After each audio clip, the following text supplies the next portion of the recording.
Hi friends. මං අද ඔයාලට කියලා දෙන්න යන්නේ ඉංග්‍රීසි පාඩමක් ගැන නම් නෙමෙයි.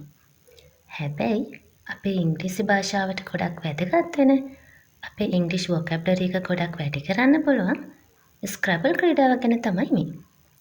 මගේ අතේ මේ තියෙන්නේ ස්ක්‍රැබල් ගේම් එකට අපි අරගන්න ගේම් බෝඩ් එකක්.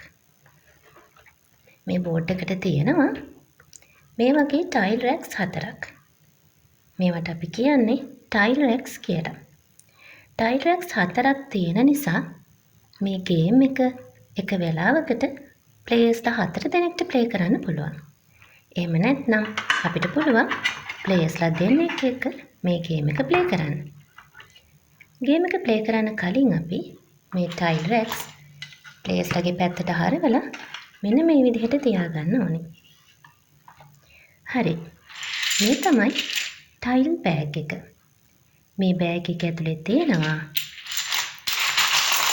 මෙන්න මේ වගේ ටයිල් කැට 100ක්.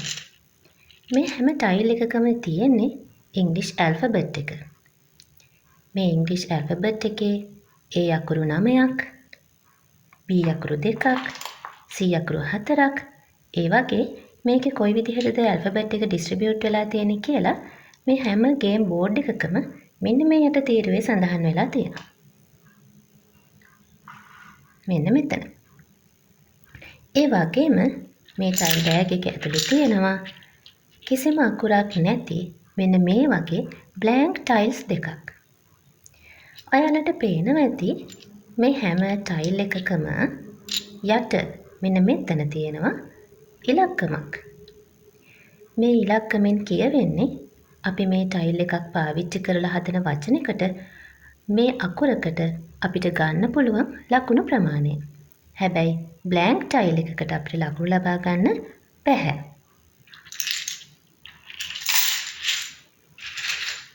මේක තමයි ගේම් බෝඩ් එක. ඔයාලට පේනවා මේ ගේම් බෝඩ් එකේ නිල් පාට, තැඹිලි පාට, රතු පාට කොටු ගොඩක් තියෙනවා.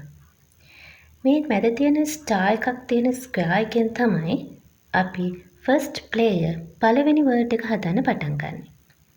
ෆස්ට් ප්ලේයර්ට පුළුවන් මෙන්න මේ කොටුව අදාළ කරගෙන හරහට හරි පහළට හරි තමන්ගේ වචනේ හදන්න.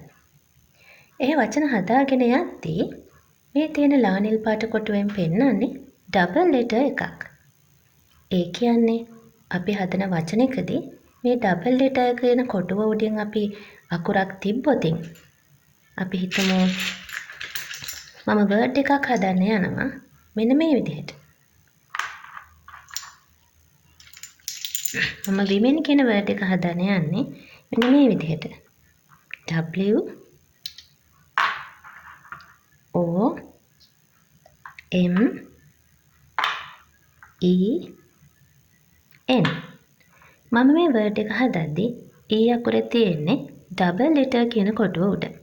එතකොට මම මේ වචනෙට ලකුණු එකතු කරද්දී E අකුරට තියෙන ලකුණ දෙගුණයක් වෙනවා. 4යි 5යි 6 7 8 9 10 11. එතකොට මට women කියන වචනෙට ලකුණු 11ක් කරගන්න පුළුවන්.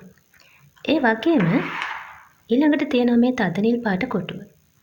ඒ තද නිල් පාට කොටුවෙන් පෙන්වන්නේ ට්‍රිපල් ලෙටර් එකක්. කලින් වගේම අපි මොනවා හරි වචනයක් හදද්දී ට්‍රිපල් ලෙටර් එක උඩ අකුරක් තිබ්බොතින් ඒ අකුරේ තියෙන ලකුණ 3 ගුණයක් කරගන්න පුළුවන්. මේ තැඹිලි පාට කොටුවෙන් කියන්නේ ඩබල් වර්ඩ් එකක්.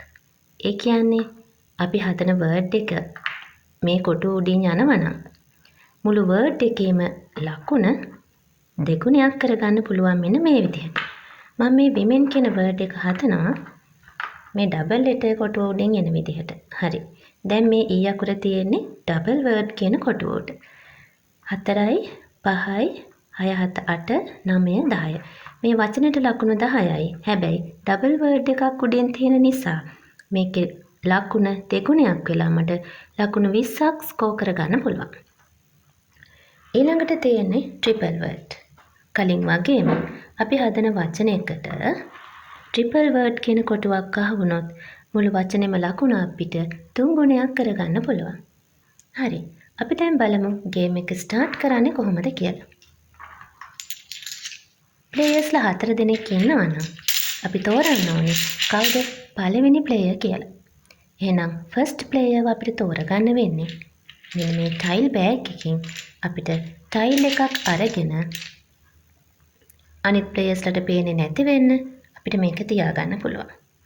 හැබැයි හොඳට මතක තියාගන්න ඕනේ අපි මේ ටයිල් බෑග් එකෙන් ටයිල්ස් අරගන්නකොට මේක අපේ ෂෝල්ඩර් එකේ උර හිසේ තියලා අපිට නොපෙනෙන්න තමයි ටයිල් එකක් අරගන්න ඕනේ.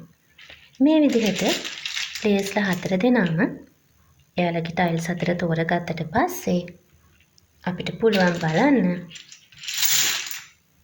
කවුද පළවෙනියටම ප්ලේ කරන්න කියලා. එතකොට අපේ ෆස්ට් ප්ලේයර් වෙන්නේ ඇල්ෆබෙට් එකේ පළවෙනියටම අකුර තියෙන කෙනා. මේකේ ඇවිල්ලා තියෙනවා A අකුර Y E A.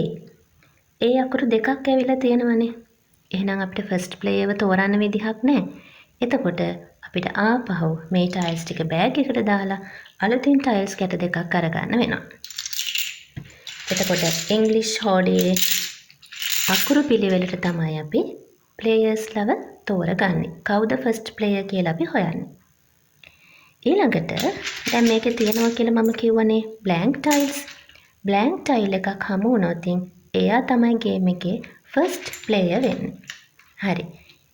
Words ටික හදලා ගේම් එක ප්ලේ කරන්නේ කොහොමද කියලා මගේ ඊළඟ වීඩියෝ එකෙන් මම ඔයාලට කියලා දෙන්නම්. එතකන් goodbye.